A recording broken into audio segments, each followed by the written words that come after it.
E o atacante Pedro faltou ao treino do Flamengo nessa segunda-feira, o que motivou várias especulações. Ele poderia pintar como reforço do Corinthians, do Palmeiras. Vídeo de hoje do canal do Nicola traz respostas. Bora falar também sobre o São Paulo, reunião entre dirigentes do Tricolor e os representantes do Lucas para tentar chegar a um acordo.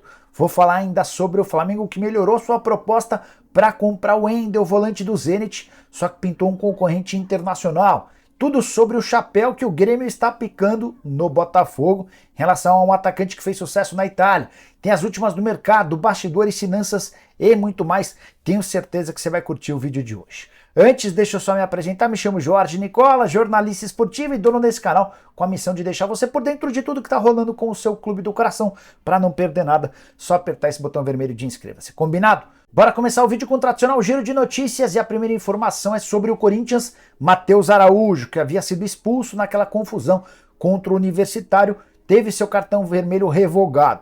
Conmebol analisou as imagens e viu que o Matheus não teve nada a ver com a confusão, foi expulso de forma injusta, ou seja, estará à disposição para o confronto contra o Nils, marcado para essa quarta-feira.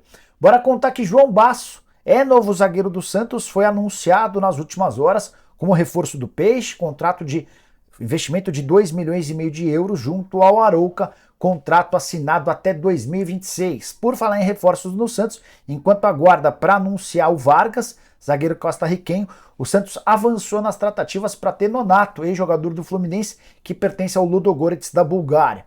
Quero falar também sobre o Botafogo, que negocia com mais 2 reforços, um deles Gabriel Brazão, zagueiro de 22 anos de idade, revelado na base do Cruzeiro, pertence à Inter de Milão. A ideia do Botafogo é trazer alguém para suceder a médio prazo o Lucas Perry, goleiro ex-São Paulo, que tem tido muitas propostas do exterior. O Botafogo também está de olho no zagueiro angolano Bastos, que está livre no mercado depois de deixar o Al-Ahly da Arábia Saudita. Bora falar ainda sobre mercado nesse giro de notícias. Formação do Vasco da Gama, o Paulo Brax, o executivo de futebol do Vasco, está embarcando nessa terça, no máximo quarta-feira, para Madrid, onde vai ter uma reunião a portas fechadas com o Diego Costa. A ideia é se encontrar com o centroavante e apresentar o projeto da 777 para tentar avançar na contratação do atacante, que anda meio reticente, preocupado com o atual momento do Vasco, lanterna do Campeonato Brasileiro. Fechando o giro de notícias, Matias Vinha, que já foi alvo de vários clubes no Brasil, fechou com o Sassuolo, foi anunciado há instantes, ex-lateral esquerdo do Palmeiras, pertence à Roma, vai ficar por uma temporada no pequeno clube italiano. Já o Cuiabá tem incríveis 5 vitórias em 9 partidas como visitante no Campeonato Brasileiro, é a melhor campanha da competição. O último derrotado que recebeu o Cuiabá foi o Internacional, derrota por 2-1 de virada em plena Beira-Rio. E a saideira do giro de notícias, Fabinho, volante que pertencia ao Liverpool, foi anunciado como reforço do Al-Ittihad nessa segunda-feira. Fabinho, jogador da seleção brasileira, assinou contrato com o clube saudita até 2026 e ele chega para o lugar que até outro dia pertencia a Bruno Henrique. Bora falar agora sobre o Grêmio, que aplicou um chapéu no Botafogo. O negócio está praticamente encaminhado. O Grêmio espera anunciar nas próximas horas a chegada do atacante João Pedro, 31 anos de idade. Ele sai muito cedo do Brasil e faz quase toda a carreira no exterior. Seu grande momento foi com a camisa do Cagliari, onde era capitão, líder, artilheiro e muito mais. Última temporada do João foi no Fenerbahçe e não conseguiu vingar na Turquia como fazia na Itália. Temporada de 28 jogos, 5 gols e 1 assistência. O Grêmio e o Botafogo eram os grandes interessados no João Pedro. O Botafogo queria liberação de graça. O Grêmio topou bancar pelo empréstimo de uma temporada, a coisa está bem encaminhada e o João Pedro deve ser anunciado a qualquer momento. Jogador que chega para ser preparado para suceder o Luiz Soares, que fica somente até 31 de dezembro. Outro reforço próximo do Grêmio é Rodrigo Eli, zagueiro revelado no próprio Grêmio há bastante tempo no exterior, já jogou no Milan, no Alavés e pertence ao Almeria. Negociações estão praticamente fechadas. O Eli é aguardado também para reforçar o sistema defensivo do Grêmio. O tricolor gaúcho, atendendo a pedido de Renato Gaúcho, vai melhorando o seu elenco. O time do Grêmio do 1 ao 11 é bom, o elenco tende a ficar melhor. Só para completar, ele tem 29 anos de idade, tá? Quero falar agora sobre o Flamengo, que aumentou bastante sua proposta para contratar o Wendel. Primeira oferta de 13 milhões de euros recusada. A última oferta, de acordo com o Vene Casagrande, foi de 18 milhões de euros. Bem perto dos 20 milhões de euros que o Zenit exigia para que o negócio avançasse. O Wendel é um dos nomes aprovados por Jorge Sampaoli e poderia funcionar uma espécie de terceiro homem de meio de campo, muitas vezes até desafogando e ajudando o Arrascaeta no sistema de criação. O Wendel viveu grande temporada com a camisa do Zenit no ano passado, foi o ano em que ele mais marcou gols e deu assistências.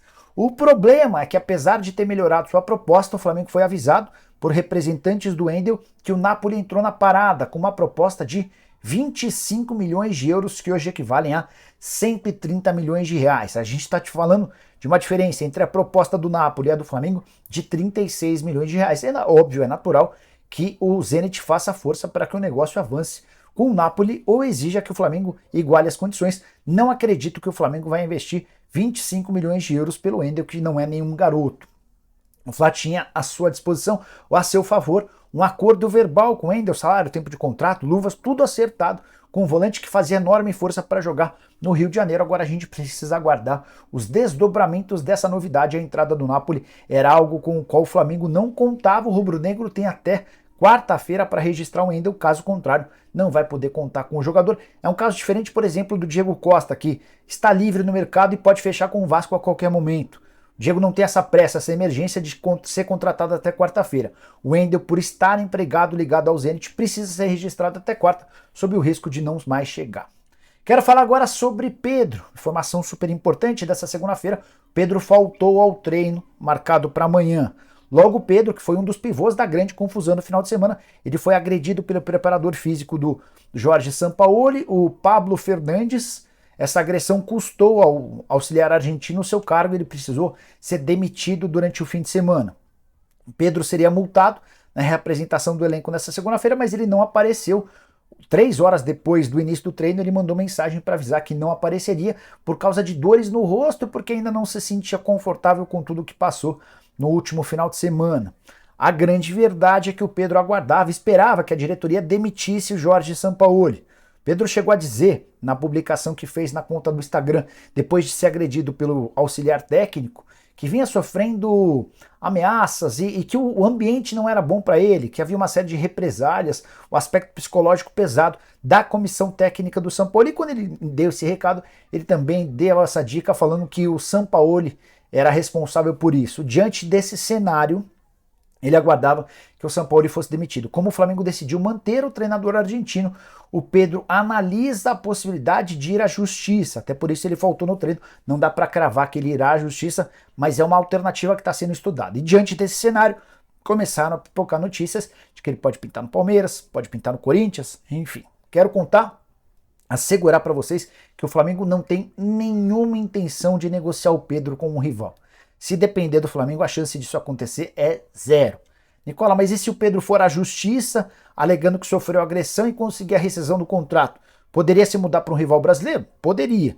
Mas vale a lembrança de que o Pedro está impedido de atuar por qualquer outro clube no Campeonato Brasileiro dessa temporada. Isso porque ele já jogou 13 vezes pelo Fla no Campeonato Brasileiro, e você sabe que para mudar de clube o cara pode ter no máximo 6 partidas. Então, se o Pedro, por exemplo, fosse à justiça, conseguisse a rescisão e fechasse com o Palmeiras ou com o Corinthians, ele só estaria à disposição do Palmeiras na Libertadores e do Corinthians na Sul-Americana. Nem a Copa do Brasil poderia ser disputada, afinal de contas o Pedro já atuou por um outro time na Copa do Brasil, no caso o Flamengo.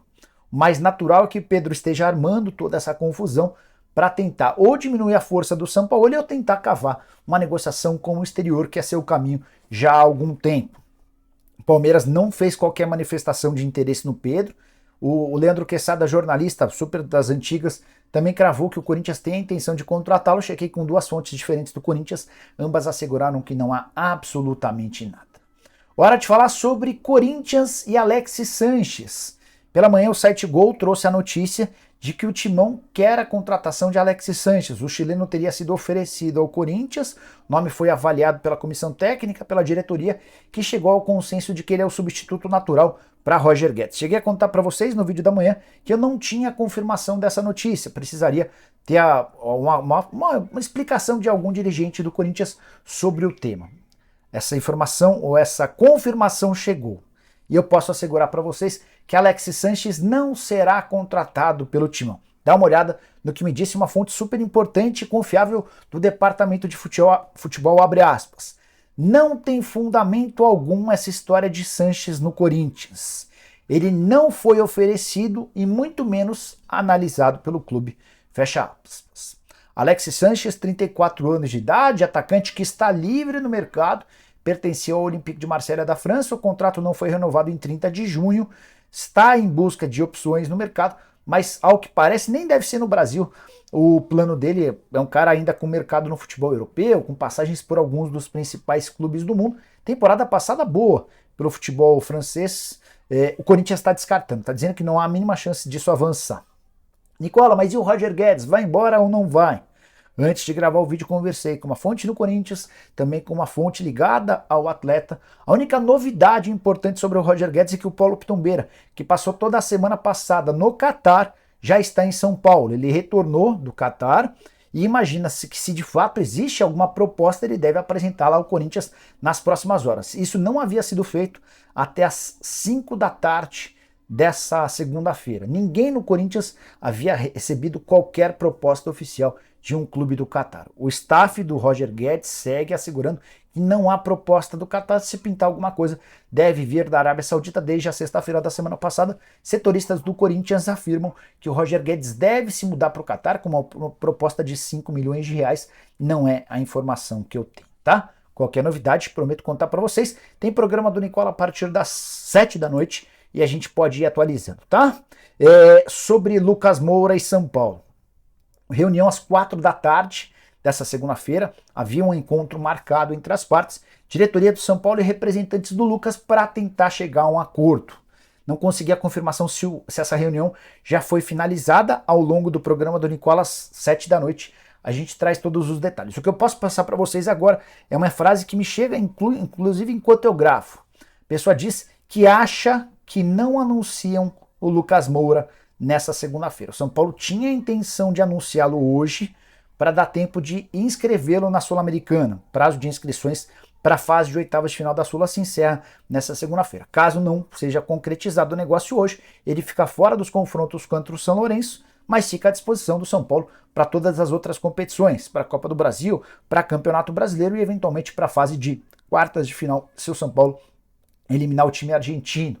Lucas Moura tem uma série de possibilidades, analisa a chance, por exemplo, de ir para o Los Angeles FC, e é nessa dobradinha que o São Paulo entra. O tricolor ficaria com o Lucas até dezembro, a partir de janeiro do ano que vem ele se mudaria para os Estados Unidos. Outra informação sobre o São Paulo, contei para vocês com exclusividade algumas semanas atrás, que o Eric, atacante do Ceará, já havia assinado um pré-contrato com o tricolor. O presidente do Ceará, o João Paulo, confirmou a notícia. Através de uma entrevista ele disse que já tem a informação de que o Eric assinou por 4 anos com o São Paulo. O contrato passa a valer a partir de 1º de janeiro de 2024. O presidente do Ceará também assegurou que ninguém do São Paulo procurou oferecendo uma troca, até porque o São Paulo já sabe que o Ceará não tem a intenção de liberar o Eric, por isso o Eric termina a temporada no Ceará, jogando a Série B, e se apresenta como reforço a partir de 1º de janeiro de 2024. Você curtiu o vídeo? Deixa like, se inscreve no canal, a gente volta às 19 horas para responder a todas as perguntas de vocês ao vivo. Abraço, tchau!